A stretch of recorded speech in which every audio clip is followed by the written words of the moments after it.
anti-nuclear protest, Swiss style. It's a protest to commemorate the Chernobyl disaster of 30 years ago. Thousands died, and the surrounding area was contaminated by radiation forever. And it's also to commemorate Fukushima, two nuclear disasters that strike fear into everyone. The continued use of nuclear power anywhere in the world should be a constant worry. We cannot control it. Nature's more powerful. There are new risks all around Germany because many nuclear power stations in Europe are completely outdated. Are we sitting on a nuclear powder keg?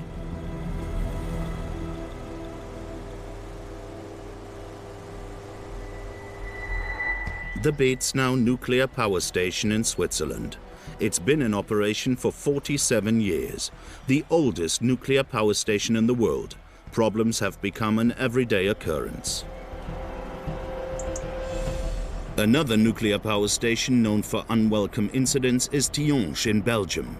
It's been connected to the grid for 39 years. Despite its major problems, this nuclear power station is still allowed to continue running. And then there's Europe's largest nuclear power station, Zaporozhye in Ukraine. There's fighting nearby with dangerous weapons. Germany is surrounded by radiation risks. 178 nuclear power stations are in operation in Europe that could pose a threat. Most of them are more than 30 years old. This increases the risk of a nuclear accident. The Bundestag in Berlin. Engineer Michael Seiler is on his way to a meeting in the German parliament. He's a member of the Reactor Safety Committee and is one of the most distinguished experts on nuclear power in Germany. A panel of experts is meeting today. Seiler has long worked towards getting foreign nuclear power stations switched off.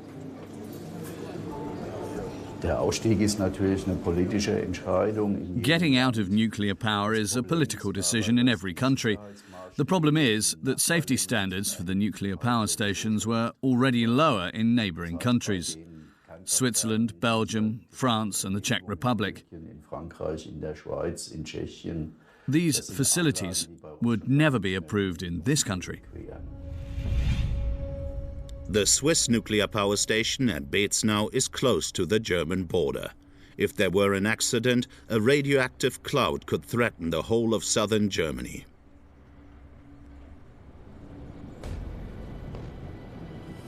This road through the woods leads to a very dangerous place, to a high-risk zone, Betznau nuclear power station.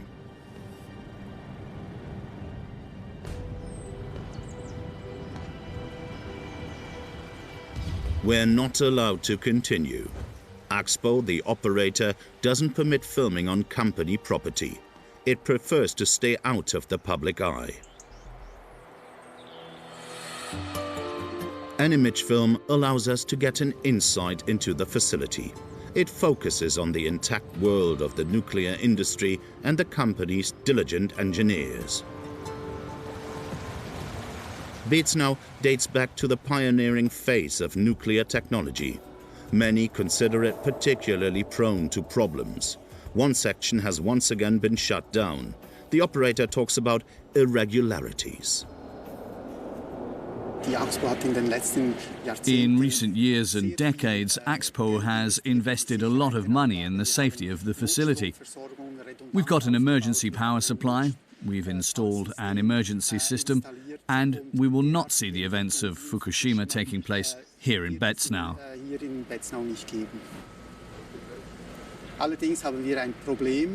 But we have a problem. Last summer we found irregularities in the material of the pressure vessel. We're investigating these so we can once again prove we are safe enough to rejoin the grid. A study by Michael Seiler from the German Institute for Applied Ecology, commissioned by the state government of Baden-Württemberg, reached the conclusion: switch it off immediately.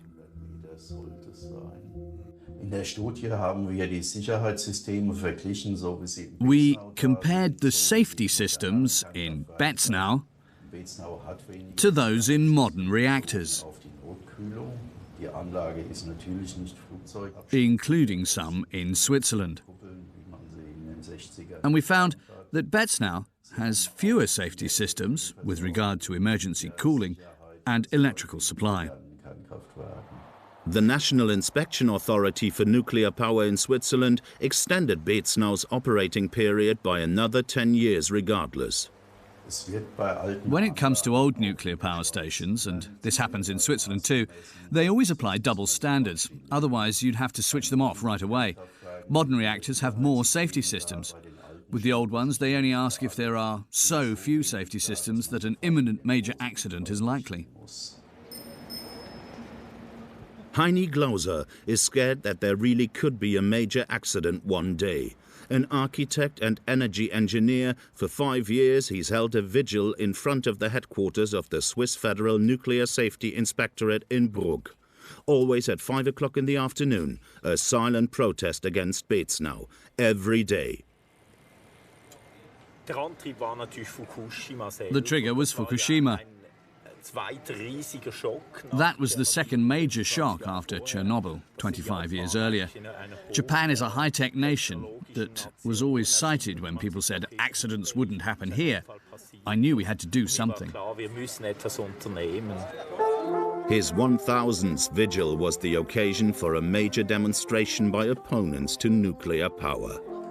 It also marked the 5th anniversary of Fukushima.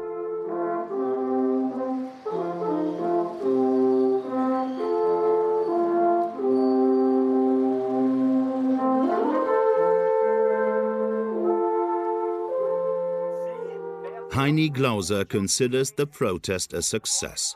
His voice is heard here, but he and his fellow comrades in arms are only a minority in Switzerland. The Japanese guests, individuals harmed by the radiation in Fukushima, can't understand that. The disaster made me sick. I don't know what it will do to me in a few years' time. I'm scared of that. It's a big emotional burden. That's why I think nuclear power should be abolished around the world. The Atomium in Brussels, a symbol of technological progress and the belief in the peaceful use of nuclear power. The optimistic vision of a modern, technological world.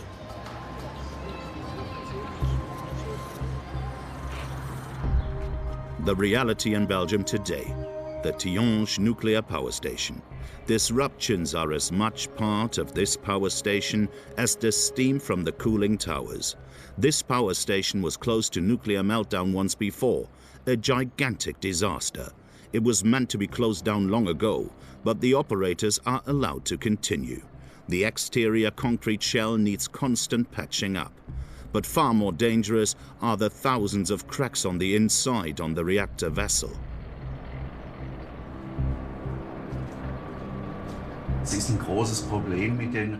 The cracks are a big problem because they weren't noticed for 40 years. The question is, what could happen? They could lead to the pressure vessel tearing. That would make it unmanageable. The Belgian authorities categorically refuse interviews with us, and the operator of the power station won't answer questions either.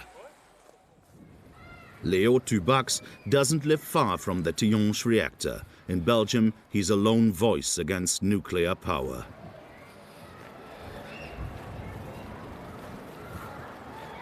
It's not just the situation in the nuclear power station itself. It's also about the surroundings. These nuclear power stations are in a very densely populated area. If there's a disaster, a region with 9 million people would have to be evacuated. We learned that from Fukushima and Chernobyl.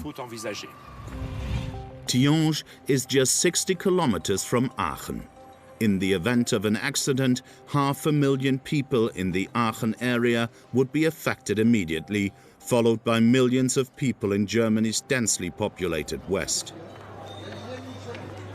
Aachen city centre. Many people here are scared of the nearby Belgian nuclear power station. They are open about their protest. Everywhere there are demands to close Tihange.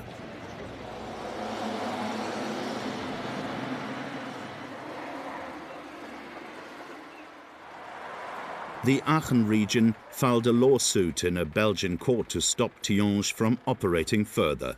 The state of North Rhine-Westphalia has since done the same.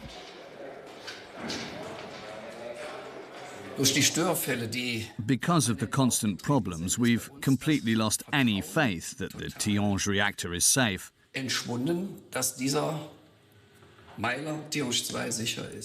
There are constant problems. If you look at the ground contamination that occurs when you have a severe problem at Tihange, you'll see that the area around Liège and Charleroi, Saint-Vit and Aachen will be uninhabitable in the long term. We can't just ignore that.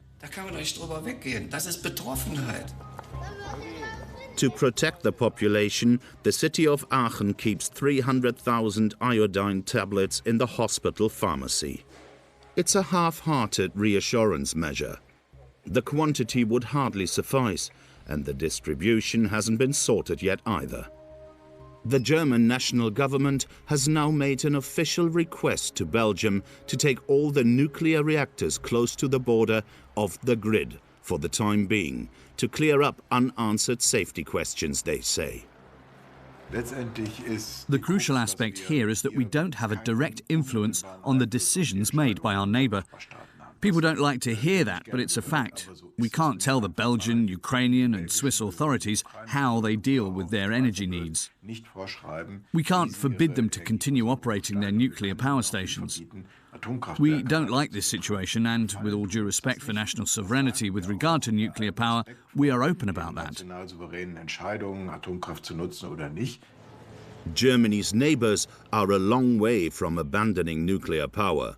This frustrates many residents in Aachen.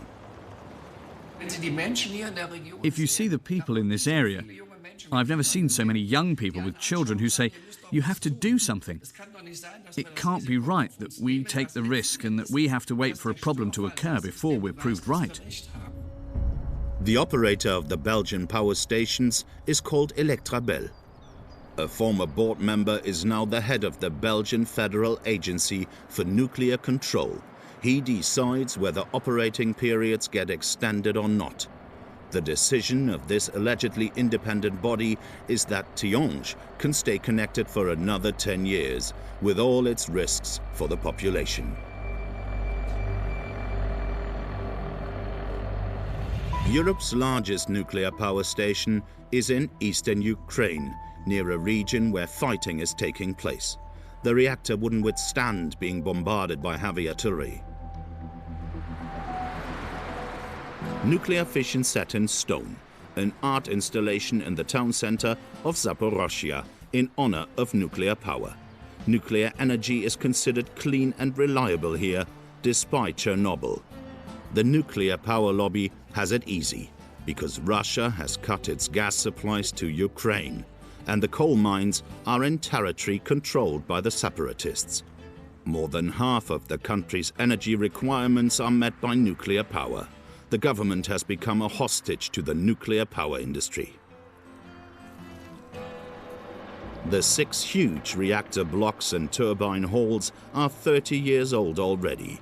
They're correspondingly in need of repair and prone to problems.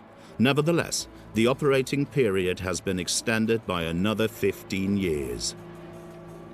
The workers cling to the power station that gives them a good livelihood and social security in amidst the uncertainties of Ukraine. An entire town with a population of 52,000 makes its living from the power station. Rare insights into the interior of Europe's largest power station. Unlike in Switzerland and Belgium, the operators allow us to film. A senior manager takes us to the turbine hall. This turbine can generate 1,000 megawatts of power, we're told by the chief engineer, a Russian. Vladimir Levinsky has been working here for 30 years. Now he has to watch as more and more problems are reported. A smoldering fire devastated the ventilation system. There have been leaks in the cooling system. Radioactive water seeped out. Shortly after this footage was filmed, one reactor block had to be switched off. Zaporozhye is a high-risk nuclear power station. The command center is at the heart of the reactor. The technology dates back to the 80s. Only the best experts work here, says the engineer. Something like Chernobyl or Fukushima couldn't happen here. The situations that caused the disasters there couldn't happen here. We're always well prepared, and we do everything we can to avoid problems. The people who work here know what they're doing, and they're alert. That was said in Chernobyl and Fukushima too, before the disasters. The special risk with this nuclear reactor is that a serious problem in just one of the blocks can affect the other 5, since they are built so closely together. That could have devastating consequences. They could be far-reaching enough to affect Germany.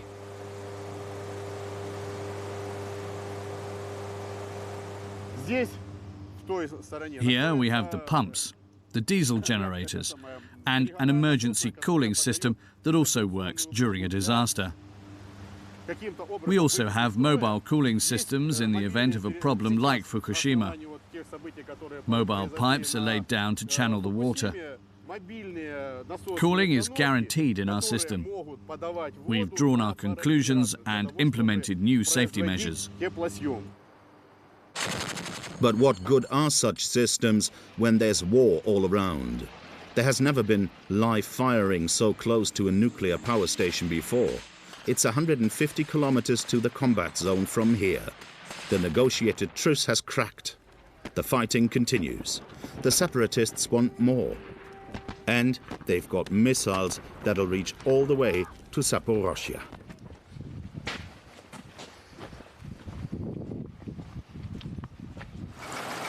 The town next to the power station is an important strategic target for the pro-Russian fighters. Iron, manganese and nickel are processed in large steelworks.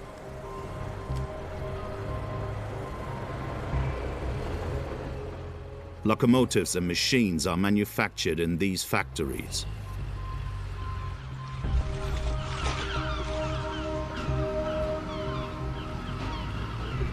Europe's largest hydropower plant is also located in Zaporozhye. It too is a strategic target. Dangerous times lie ahead. Zaporozhye, like many nuclear power stations, isn't strong enough to withstand impact from weapons. Damage can be caused. It's not just about the reactor building. It's about other safety systems too. Nobody dares to surmise how a nuclear power station will cope in a war zone or in a region with separatist conflicts. The power station stands on the river Dnieper, one of Ukraine's major rivers. It used to be full of fish. Today, it's a polluted wastewater channel, and one that's also overheated thanks to the nuclear power station. The anglers are well aware of this. They hardly catch anything. They come more for the social get-together.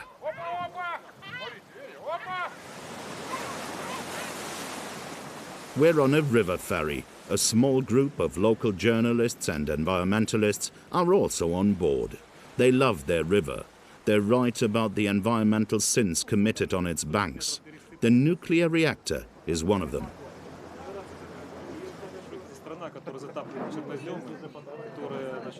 According to the original plans of the authorities, the power station was to be closed down in 2015. But nobody's doing it. Instead, loans are taken out, but we're not told what for. Another problem is what to do with all the nuclear waste. Russia's not taking it anymore.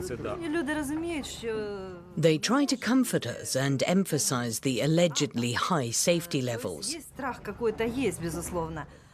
They lull us into a sense of security and tell us it's all completely different from Chernobyl. Nobody will talk to us. All this nuclear power is a collection of delayed decisions.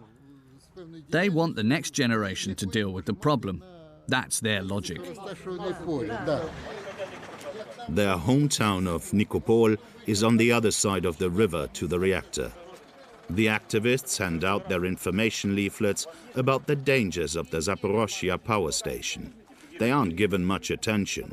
The people here have enough worries in their everyday lives.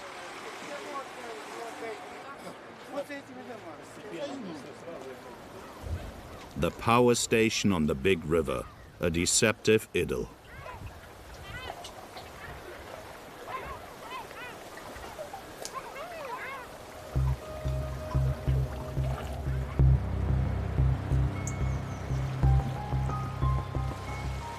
In Switzerland, the nuclear power station is situated on the river Jahre, a tributary of the Rhine.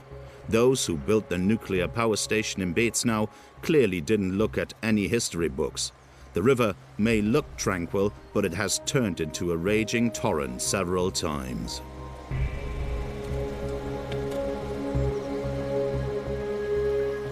The Jahre did once flood over this high wall in 1881. And that's not far from where the power station now stands. The high water mark was 7.80 meters in this location, as a plaque informs us.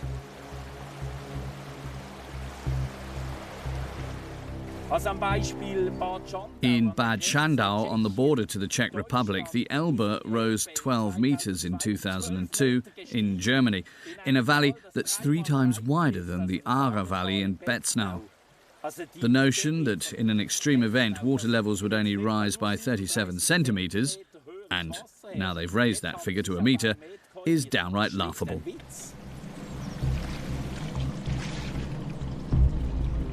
If the river rose by 8 meters, the entire island on which the power station stands would be flooded. That's a real danger because there have been several such flooding events in the area. The cooling system could fail, almost like in a tsunami. But the water's not the only threat.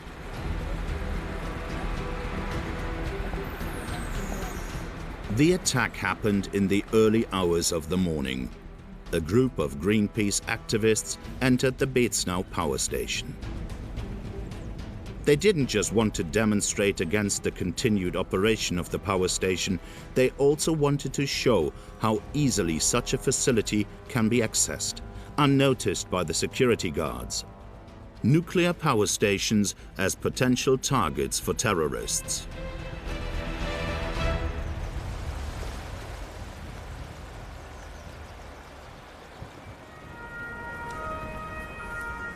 Terrorism in Belgium. Suicide bombers have once again killed people and destroyed infrastructure.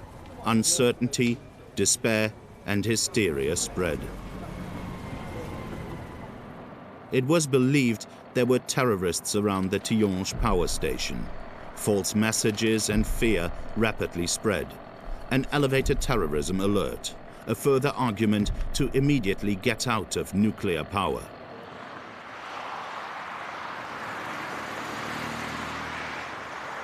These power stations increasingly resemble fortresses. They've become states within states, but even these fences can be penetrated.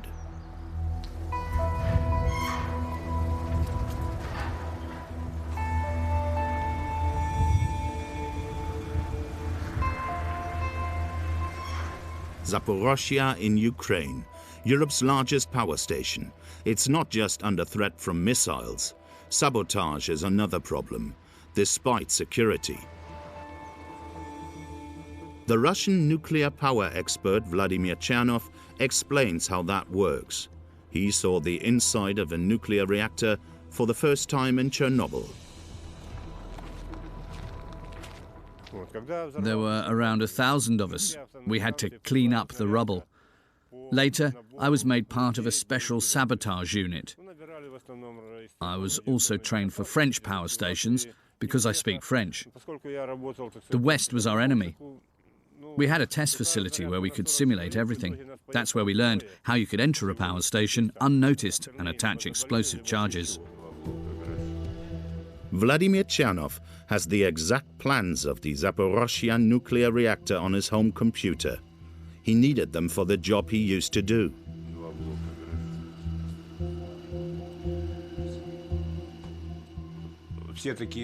Our first job was here in Zaporozhye. 8 of us entered the power station and we completed our job, as a drill, of course. We were given a medal and the director was fired. Sabotage is easy. All nuclear power stations work in the same way. You don't have to blow them up, you just have to manipulate some pipes and destroy others. That creates panic. If the Russians wanted to enter this reactor, it would be easy for them. Another worthwhile target for attackers. For 15 years now, 30,000 fuel rods have been stored out in the open, in concrete containers behind this sliding gate. They're very radioactive. New ones are added all the time. The Russians are refusing to take them. Nobody knows what to do with them. There's no final storage solution. Wir sind so dumm, dumm, dumm, dumm. Wir sind so dumm. Und es begann eine Epoche des Fortschritts. Und dann forschte man etwas ganz, ganz Neuem. An der Kernspaltung. Bum, bum, bum, bum. Nagasaki. Bum, bum, bum, bum. Hiroshima. Bum, bum, bum, bum. Fukushima. Bum, bum, bum, bum. Betznau. Bum, bum. Ups, das war wohl dumm, dumm, dumm, dumm. Vielleicht sollten wir einfach mal innehalten und nachdenken. Einfach mal nichts statt Dummes tun.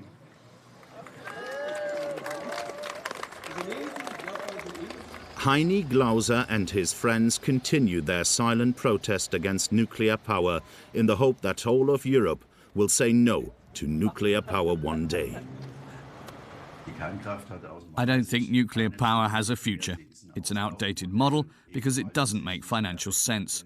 There are very few countries in Europe that are building new ones.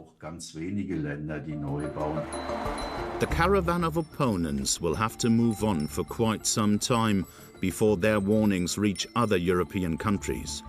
They're not just fighting against an overly powerful lobby, they're also fighting short memories. Chernobyl and Fukushima seem far away, and yet the threat is lurking right on Germany's borders.